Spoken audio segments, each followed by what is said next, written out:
அரசியல் களம் அப்படியே சங்கு சக்கர மாதிரி சுத்திக்கிட்டே இருக்கு. அதுல வைகை செல்வன் ஐயா வந்து நடுக்கொண்டு நின்று ஒரு விஷயத்தை சொல்றார்.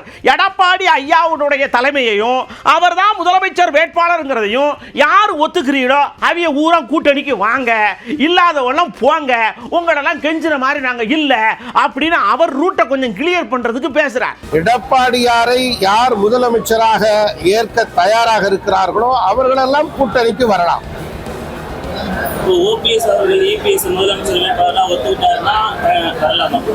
அதாவது வந்து இது குறித்து நீங்க கேட்கறது சென்சிட்டிவான மேட்டர். அதாவது வந்து மிக அடர்த்தி மிகுந்த கேள்வியை நீங்கள் எழுப்புகிறீர்கள். இது குறித்து எங்கள் பொதுச் செயலாளர் முடிவு செய்வார். ஆனால் டிடிவி தினகரன் அவர்கள் எடப்பாடியார் முதலமைச்சராக நீங்கள் அறிவித்தால் என்டிஏ கூட்டணியில் நாங்கள் விலகிச் செல்வோம் என்று சொன்னார். ஆகவே அதற்குரிய பதில்தான் எடப்பாடியாரை யார் முதலமைச்சராக ஏற்கிறார்களோ அவர்கள் யாராக இருந்தாலும் கூட்டணிக்கு வரலாம் என்கிற கருத்தை நாங்கள் முன்வைத்தோம்.